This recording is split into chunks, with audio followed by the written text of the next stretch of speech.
Good morning बच्चों। आज हम धारामापी के सुग्राह्यता के बारे में देखेंगे, साथ ही साथ सन का सिद्धांत क्या है इसके बारे में हम विस्तृत अध्ययन करेंगे।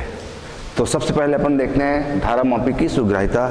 कल हमने पढ़ा था धारामापी के बारे में विस्तृत रूप से, जिसमें चल कुंडली धारामापी और चल चुंबक धारामापी। हम उसकी सुग्राह्यता को यहाँ पर देखेंगे। धारामापी की सुग्राह्यता का मतलब यह है कि यदि धारामापी में अल्प प्रबलता की धारा प्रवाहित हो, बहुत कम प्रबलता की धारा अगर प्रवाहित हो और कुंडली में अत्यधिक विक्षेप हो, तो हम कहेंगे कि धारामापी की सुग्राह्यता अच्छी है, बहुत अच्छी है, ठीक है। इसको परिभाषा के रूप में परिभाषित हम इस रूप में कर सकते हैं। कुंडली में एकांक धारा प्रवाहित होने पर उसमें उत्पन्न विक्षेप को धारा मापी की कुंडली में एकांक धारा मापी की कुंडली में एकांक धारा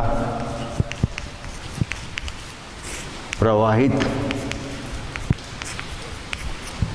होने पर उसमें उत्पन्न विक्षेप थीटा को धारामापी की सुग्राह्यता कहते हैं।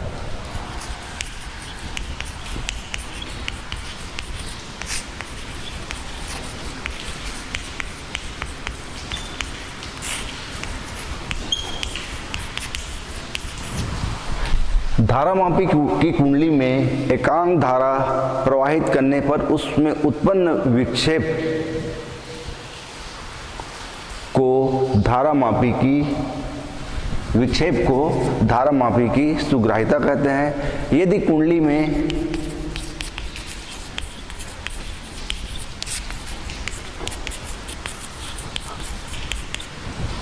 कितनी धारा प्रवाहित हो रही है, आई धारा प्रवाहित करने पर उसमें उत्पन्न विक्षेप थीटा हो। यदि कुंडली में आई धारा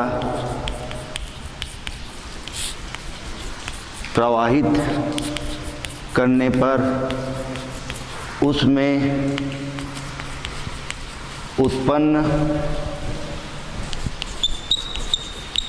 विक्षेप थीटा हो, तो हमको मालूम है I बराबर होता है C अपान एन बी ए, C अपान एन बी ए इंटू थीटा, या इसको अपन लिख सकते हैं थीटा बटे आई इक्वल टू हो जाएगा एन बी ए अपान सी। और धारामापी की सुग्राह्यता, जिसको एस व्यक्त करते हैं, धारामापी की सुग्राह्यता जिसे एस के द्वारा व्यक्त किया जाता है, एस बराबर होता है थीटा बटे आई बराबर एन बी ए बटे सी। ये धारामापी की सुग्राह्यता के लिए सूत्र है। एस बराबर थीटा बटे आई बराबर एन बी ए बटे सी, जहाँ पर एन कुंडली में फेरों की संख्या है, बी चुंबकीय क्षेत्र की तीव्रता है, ए कुंडली का क्षेत्रफल है और सी फास्फोरस ब्रांच की पत्ती के ऐंठन गुणांक है, एकांक लंबाई का ऐंठन गुणांक है। इस सूत्र से स्पष्ट है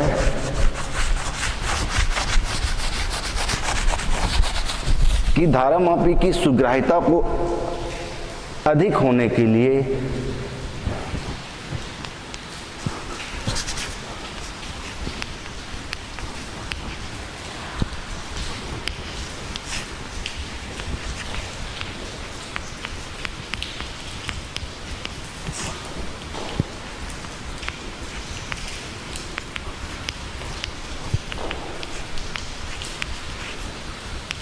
या बढ़ाने के लिए, इसको अपन बढ़ाने के लिए भी कर सकते हैं, बढ़ाने के लिए सुग्राह्यता बढ़ाने के लिए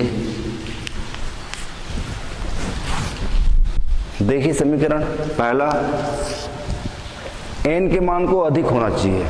n क्या है? धारावाही कुंडली में फेरों की संख्या अधिक होनी चाहिए। n का मान अधिक होना चाहिए, अर्थात कुंडली में फेरों की संख्या ज़्यादा होनी चाहिए। फेरों की संख्या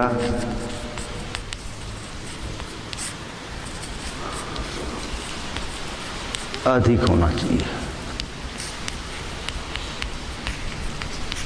दूसरा देखिए, B का मान अधिक होना चाहिए। B का मान, B में चुंबकीय क्षेत्र की तीव्रता है।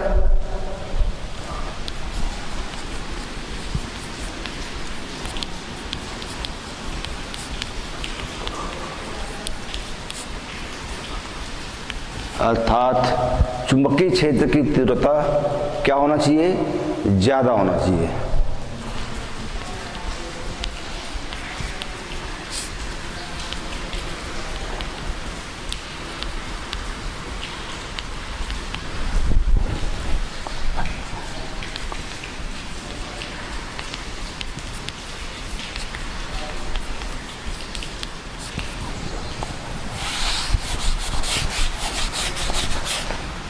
तीसरा, A का मान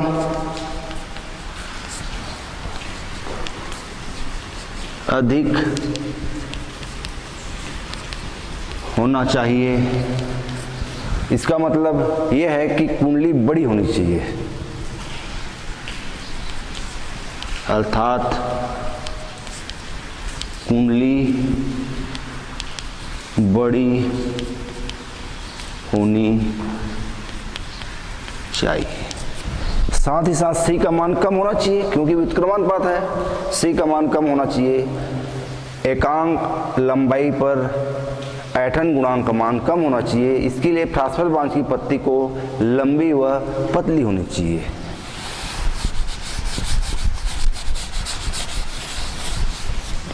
चौथा है, C का मान कम होना चाहिए। इसके लिए क्या करते हैं? फ्रास्फल ब्रांच की जो पत्ती होती है,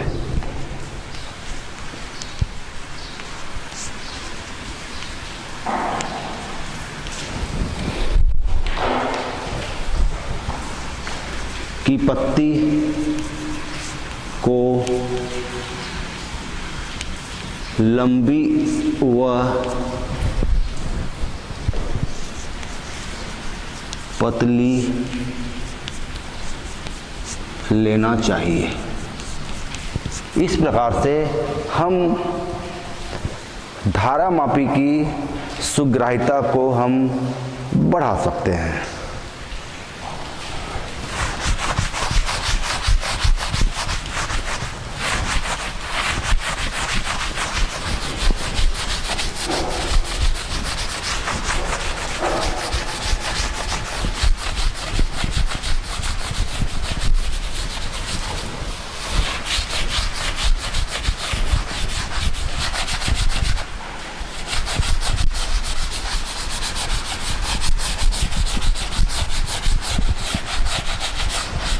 अब हम देखेंगे चल कुंडली धारामापी तथा स्पज्या धारामापी में अंतर।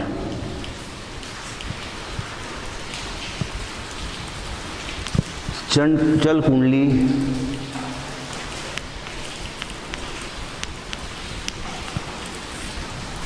धारामापी तथा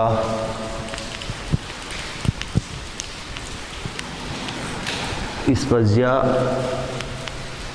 धारामापी दोनों में क्या अंतर है? तो सबसे पहला अंतर, चल कुंडली में प्रवाहित धारा उसके कुंडली में उत्पन्न विक्षेप के अनुक्रमानुपाती होता है। अर्थात हम इसको लिख सकते हैं I प्रोपोर्शनल टू थीटा। जितनी धारा प्रवाहित होती है कुंडली में उतना विक्षेप उत्पन्न होता है। जबकि इस प्रज्ञा धारा मापी में I प्रोपोर्शनल टू होता है tan थीटा। अर्थात इस प्रज्ञा धारा मापी के कुंडली में I विद्युत धारा प्रवाहित होती है तो उसके जो केंद्र पर रखे चुंबकीय सुई में उत्पन्न विक्षेप थीटा के इस प्रज्ञा के बराबर होता है। तो पहला अंतर ये है। दूसरा, किसी भी दिशा में रखकर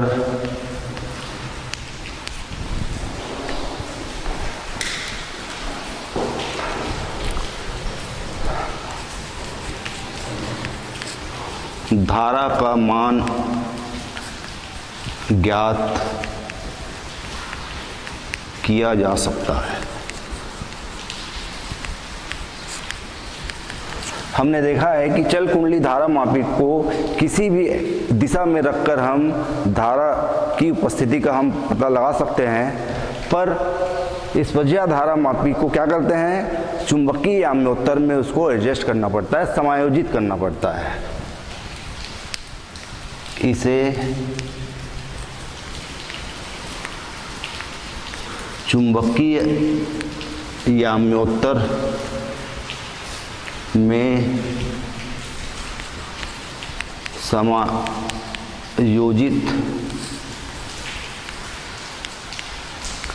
करना पड़ता है। अर्थात धारा की प्रबलता को अगर मापना है, इसका उपयोग करेंगे तो सबसे पहले हम इसको इस प्रज्ञा धारा मापी को हम चुंबकीय याम्योत्तर में समायोजित करेंगे, तभी हम इसका उपयोग कर पाएंगे। तीसरा है, चल कुंडली धारा मापी में बाह्य चुंबकीय क्षेत्र का कोई प्रभाव नहीं पड़ता।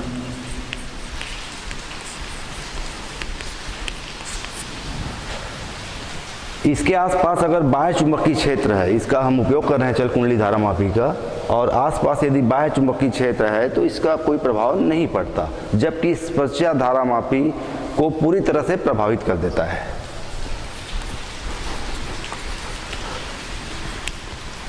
बाह्य चुंबकीय क्षेत्र का बहुत अधिक प्रभाव पड़ता है।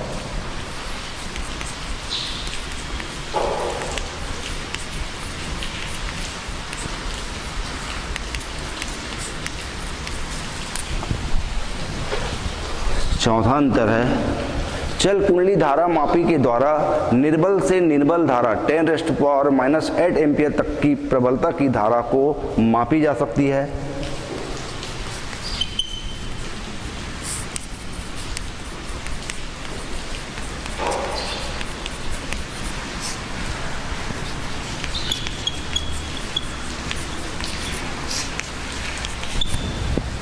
जबकि इस प्रज्ञा धारा मापी के द्वारा निर्बल धारा को नहीं मापी जा सकती।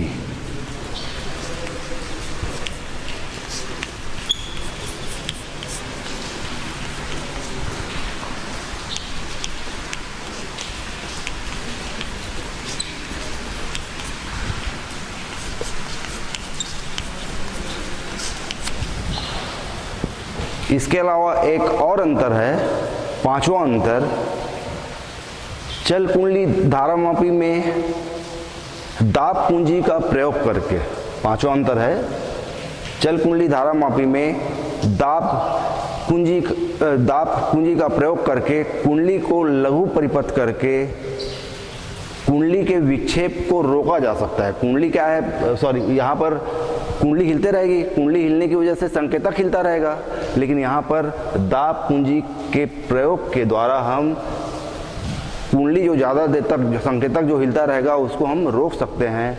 जबकि इस स्पज्या धारामापी में जो चुंबकीय सुई है एक बार हिलते रहेगा तो काफ़ी देर तक हिलते रहेगा, उसको हम तुरंत किसी भी विधि के द्वारा रोक नहीं सकते। इस प्रकार से ये 5 अंतर है चल कुंडली धारामापी और स्पज्या धारामापी में।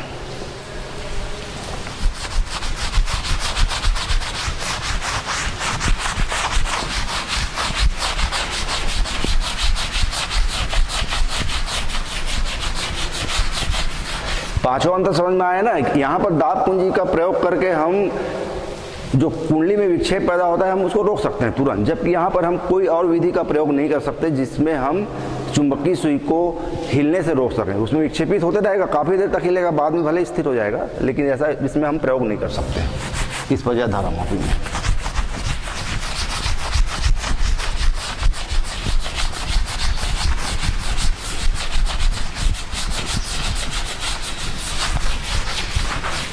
अब हम देखते हैं शंट का सिद्धांत।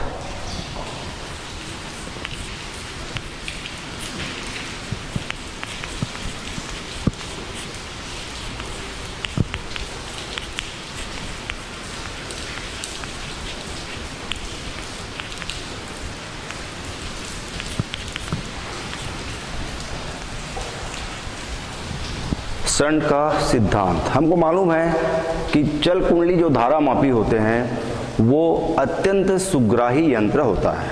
उसमें यदि थोड़ी सी भी विद्युत धारा प्रवाहित हो तो उसके कुंडली में विक्षेप उत्पन्न होता है।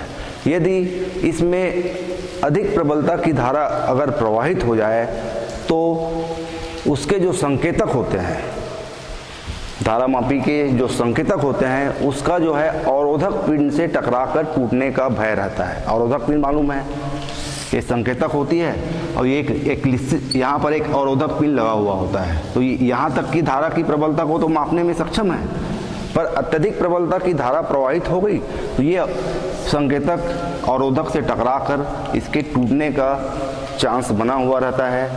साथ ही साथ जो कुंडली जो बनी हुई होती है बहुत पतले तार की बनी हुई होती है, अगर उसमें अत्यधिक प्रबलता की धारा प्रवाहित हो जाए तो कुंडली के भी जलकर नष्ट होने की संभावना बनी हुई होती है।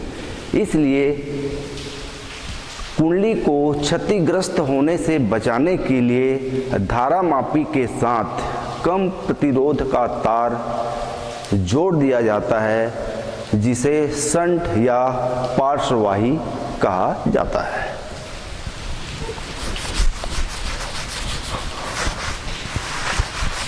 धारामापी की जो कुंडली है जले न और उसके संकेतक जो है टूटे न, क्योंकि वो अत्यधिक प्रबलता की धारा को अपने में से होकर जाने नहीं दे सकती।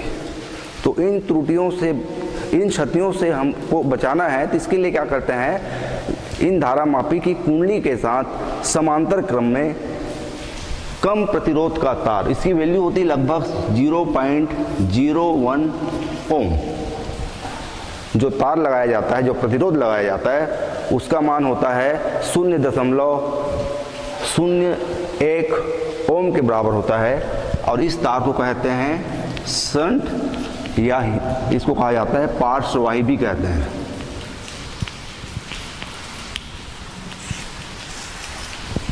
शंट या इसको कहा जाता है पार्श्ववाही कहा जाता है। इससे क्या होगा, जैसे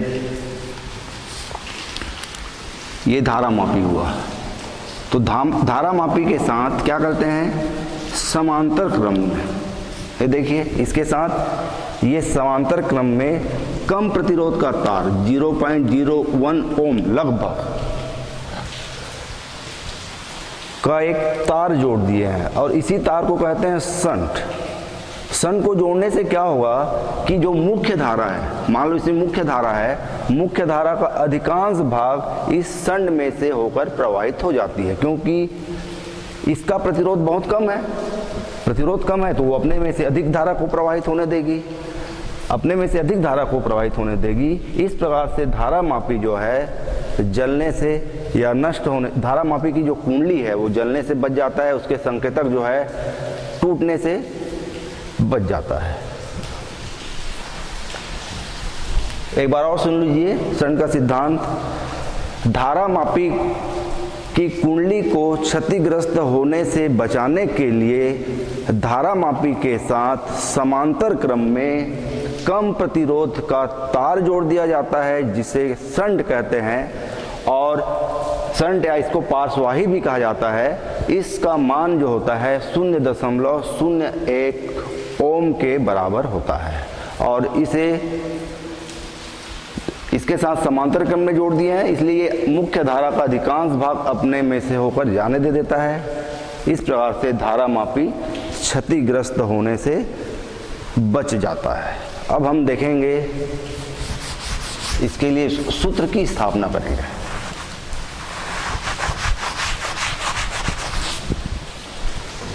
सबसे पहले चित्र बना लें।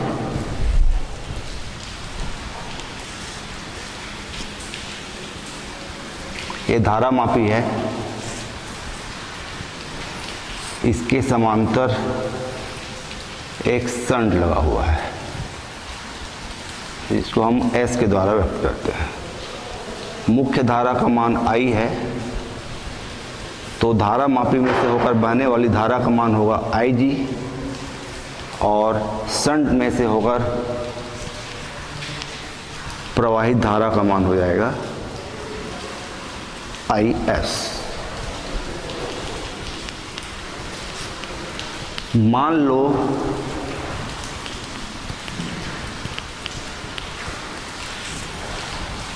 लो धारा मापी की कुंडली का प्रतिरोध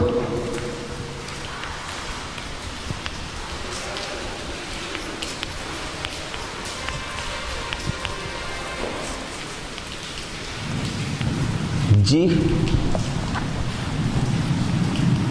तथा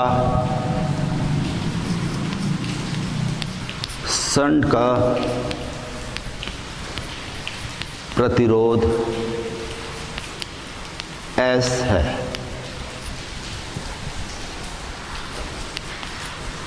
मान लो मुख्य धारा का मान I है।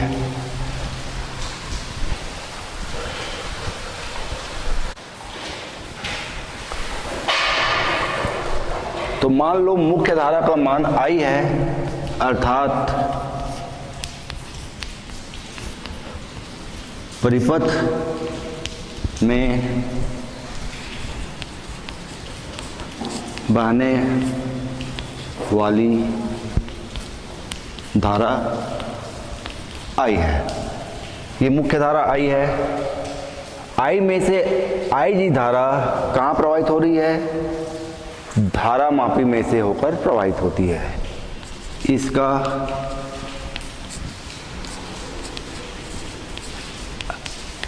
IG भाग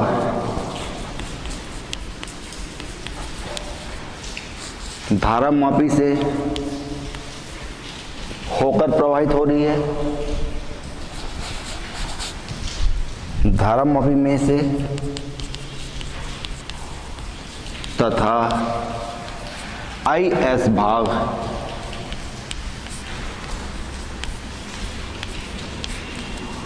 शंट में से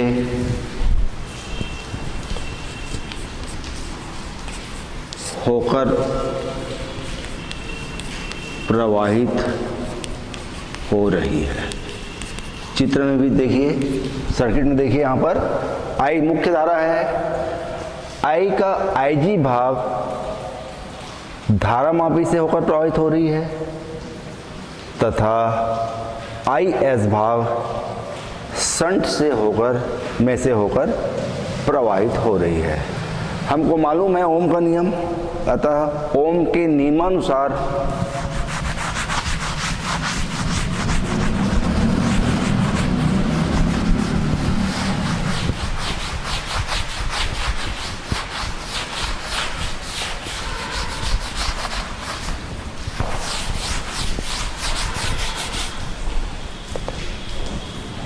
अतः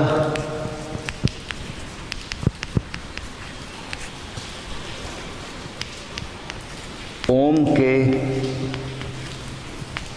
नियमानुसार, ओम का नियम आपको मालूम है क्या है, V इक्वल टू क्या होता है, आई आर, ये ओम का नियम है, ठीक है। V चालक के सिरों के बीच का विभवांतर है, I बहने वाली धारा है, R उसका प्रतिरोध है। तो यहां पर क्या होगा, धारा मापी के सिरों के बीच का विभवांतर क्या हो जाएगा, धारा मापी के बीच के सिरों के बीच का विभवांतर, धारा मापी में बहने वाली धारा Ig है, तो ये Ig और उसका प्रतिरोध G है, हमने माना है G, इसलिए धारा मापी के सिरों के बीच का विभवांतर Ig इंटू G होगा। इसी प्रकार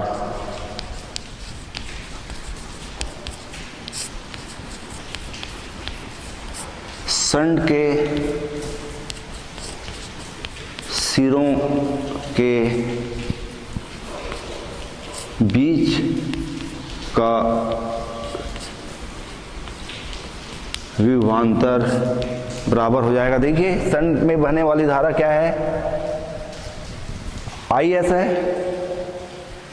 और संड का जो प्रतिरोध है S है, तो निश्चित तौर पे संड के सिरों के बीच का विभवांतर हो जाएगा IS इंटू S। चूंकि यहाँ पर संड और धारा मापी एक दूसरे के समांतर है, इसलिए विभवांतर बराबर होगा। चूंकि धारा मापी तथा संड समांतर क्रम में है, इसलिए Ig इंटू G बराबर होगा IS इंटू S। ये दोनों आपस में क्या हो जाएंगे, बराबर हो जाएंगे, समझ में आ रहा है ना। क्योंकि ये दोनों समांतर क्रम में जुड़ा हुआ है, इसलिए दोनों के सिरों के बीच का विभवांतर बराबर होगा, सवाल ही नहीं उठता। इसको और आगे हल कर देते हैं।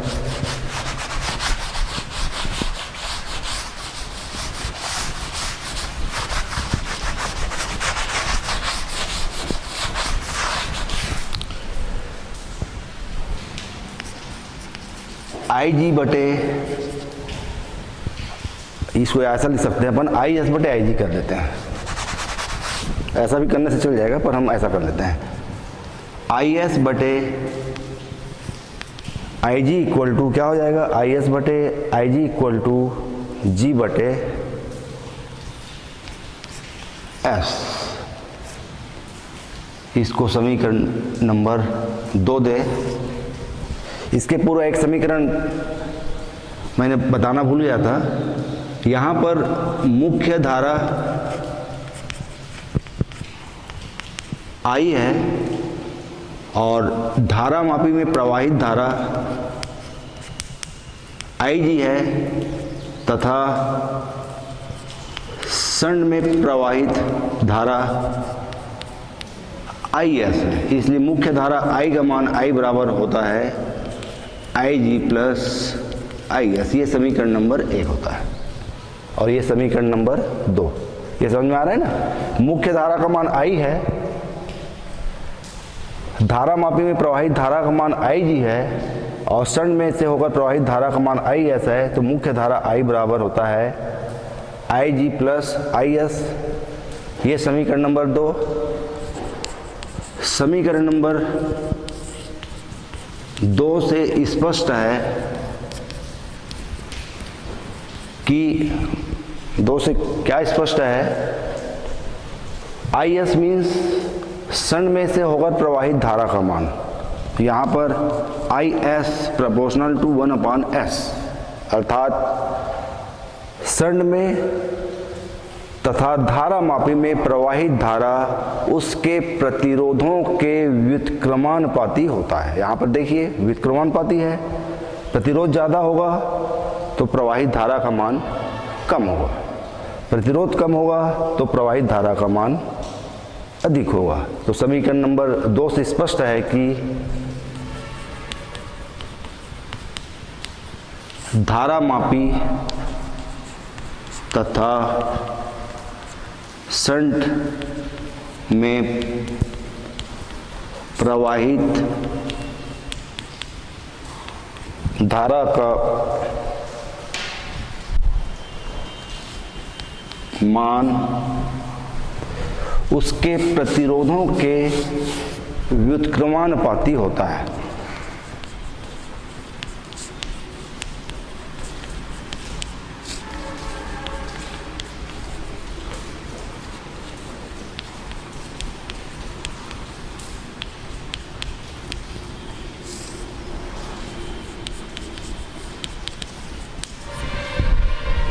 IS proportional to 1 upon S and IG proportional to 1 upon G।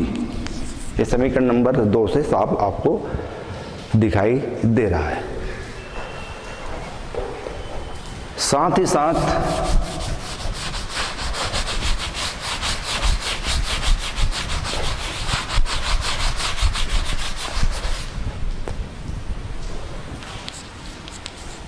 IG बराबर होगा IS into S upon G। अपन क्या करते हैं, समीकरण नंबर 2 में दोनों तरफ 1 जोड़ देते हैं। चलिए सबसे पहला काम करते हैं अपन, IS upon IG plus 1 equal to G upon S plus 1। दोनों तरफ 1 जोड़ने पर IS plus IG upon IG बराबर G plus S upon S। इसको और आगे हल कर देते हैं।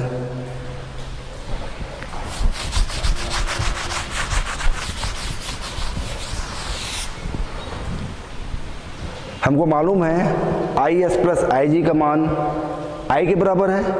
अभी समीकरण नंबर 1 से, समीकरण नंबर 1 से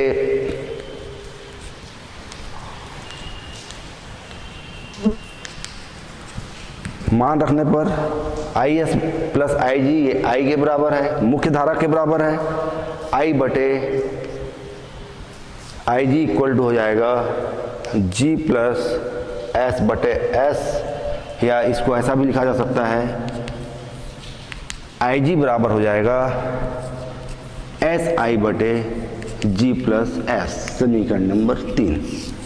इस समीकरण नंबर 3 की सहायता से धारामापी में प्रवाहित धारा का मान हम ज्ञात कर सकते हैं IG के द्वारा। IG क्या है, धारामापी में प्रवाहित धारा का मान है। ठीक है, तो सबसे पहले क्या किया, समीकरण नंबर 2 में 1 जोड़ दिया। 1 जोड़ने के बाद हमको ये प्राप्त हुआ IS प्लस IG के जगह ये मुख्य धारा का मान के बराबर, ये किसकी वैल्यू के बराबर है, I के बराबर है, तो हमने I रख दिया। तो I अपान IG बराबर G plus S upon S, या IG बराबर हो जाएगा SI बटे G प्लस S। समीकरण नंबर 3 की सहायता से हम धारामापी में प्रवाहित धारा का मान हम निकाल सकते हैं।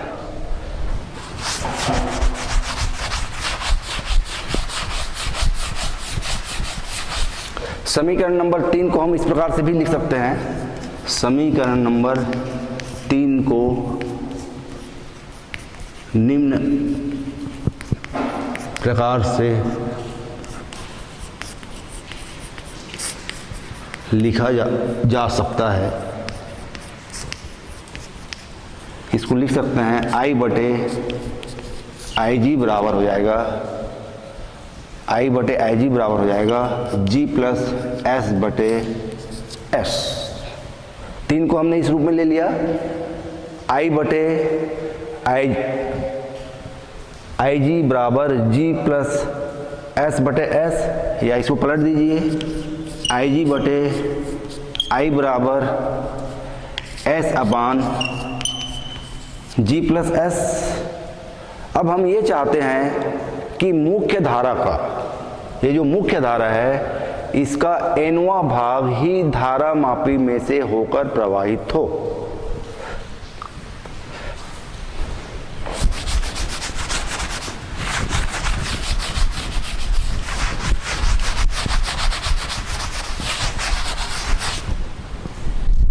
यदि मुख्य धारा का nवां भाग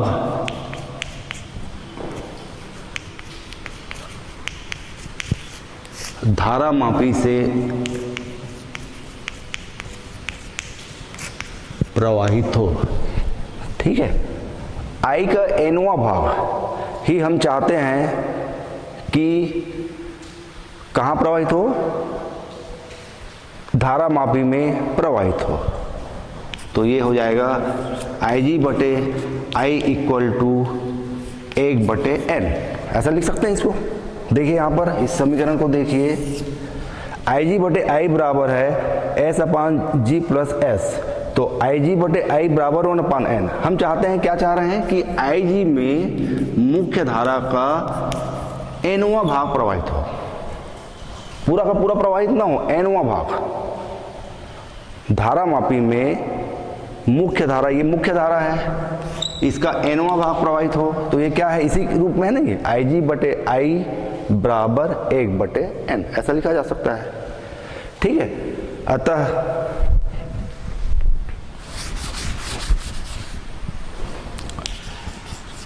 Ig बटे I बराबर 1/n या 1/n बराबर क्या हो जाएगा, S अपान G प्लस S, S अपान G प्लस S। इसको आगे हल कर दीजिए, G प्लस S बराबर ये हो जाएगा G प्लस S बराबर NS या G बराबर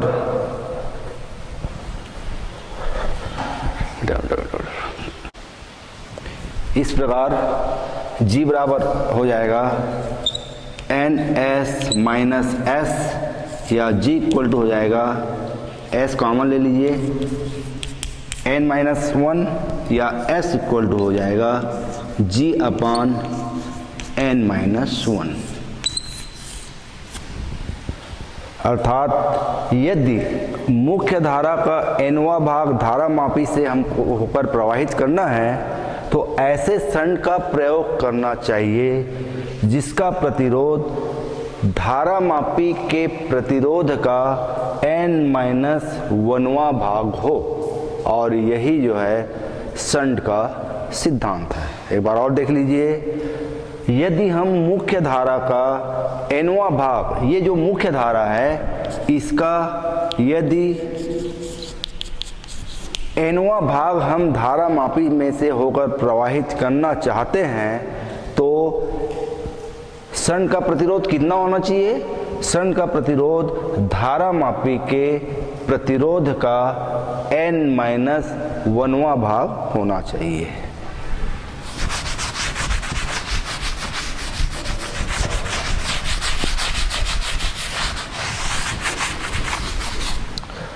इसी यदि मुख्य धारा का nवां भाग धारा मापी में से प्रवाहित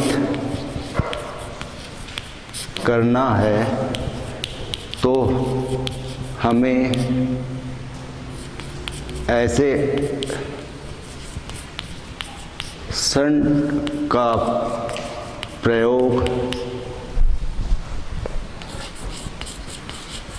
करना चाहिए जिसका प्रतिरोध कितने के बराबर होना चाहिए, अभी हमने निकाला, ऐसे षण का प्रयोग करना चाहिए जिसका प्रतिरोध धारामापी के प्रतिरोध का n-1वां भाग होना चाहिए, जिसका प्रतिरोध धारामापी के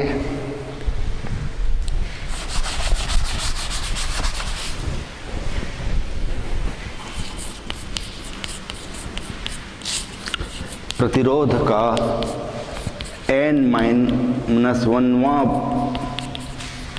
भाग होना चाहिए, और यही षण का सिद्धांत है। ये षण का सिद्धांत है, S बराबर G अपान n-1।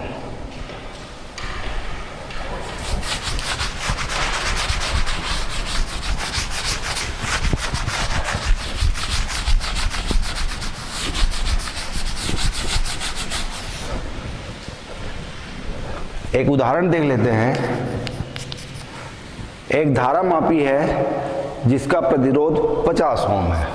धारामापी का जो प्रतिरोध है, हमने यहाँ पे G मिला है, G इक्वल टू है 50 ओम है। अब यदि मुख्य धारा के 10वें भाग को हमको इसमें से प्रवाहित करना है, N इक्वल टू 10वें भाग, मुख्य धारा का जो है 10वें भाग को हमें इसमें से होकर प्रवाहित करना है, तब षण का जो प्रतिरोध होगा क्या हो जाएगा, G अपान S बराबर, अभी हमने देखा S बराबर G बटे n-1 बराबर कितना होना चाहिए, 50 बटे 10 ऋण 1 बराबर 50 बटे 9, ये हो जाएगा 5.5 ओम का हमें षण लेना पड़ेगा। समझ में आ रहा है। यदि धारामापी का प्रतिरोध 50 ओम है, हम चाहते हैं कि मुख्य धारा का 10वां भाग ही धारामापी में से प्रवाहित हो, तो षण का प्रतिरोध कितना होना चाहिए, तो S बराबर G बटे n-1 बराबर G का मान 50 दिया हुआ है, मुख्य धारा का 10वां भाग तो 10 ऋण 1 50 बटे 9 बराबर 5.55 ओम का हमें प्रतिरोध इस्तेमाल करना पड़ेगा। अब हम देखते हैं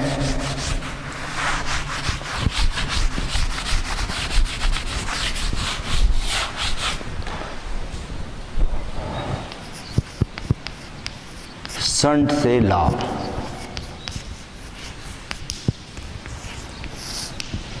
पहला लाभ, सबसे पहली बात यह है कि ये धारा मापी की कुंडली को जलने से बचाता है। यदि धारा मापी में अत्यधिक प्रबलता की धारा प्रवाहित हो जाए तो कुंडली क्षतिग्रस्त हो सकता है, तो क्षतिग्रस्त होने से ये बचाता है।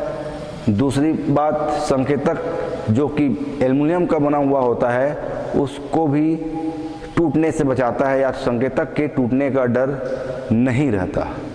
साथ ही साथ कुंडली के साथ समांतर क्रम में, कुंडली के साथ क्या है, ये समांतर क्रम में जुड़ा हुआ होता है, जिससे धारा मापी का परिणामी प्रतिरोध बहुत ही कम हो जाता है। ये समांतर क्रम में जुड़ा हुआ है। समांतर क्रम में हमको मालूम है 1/r इक्वल टू होता है 1/r1 प्लस 1/r2। तो इसका जो परिणामी प्रतिरोध है, चूंकि दोनों धारामापी और शंट जो है धारामापी के साथ समांतर क्रम में जुड़ा हुआ होता है, इसलिए परिणामी प्रतिरोध का मान इससे भी कम आएगा। शंट का प्रतिरोध जो 0.01 होता है, इससे भी क्या होगा, बहुत कम प्राप्त होता है। अतः किसी परिपथ में इसको श्रेणी क्रम में यदि हम जोड़ देते हैं तो मुख्य धारा के मान को ये प्रभावित नहीं करता, अर्थात बहने वाली धारा के मान में कोई परिवर्तन नहीं आता अगर इसको हम कैसा जोड़ दें, श्रेणी क्रम में जोड़ दें। शंट की सहायता से धारा मापी की परास को हम बढ़ा सकते हैं। धारा मापी का जो परास होता है उसको भी बढ़ाया जा सकता है, और इसकी जो हानि है,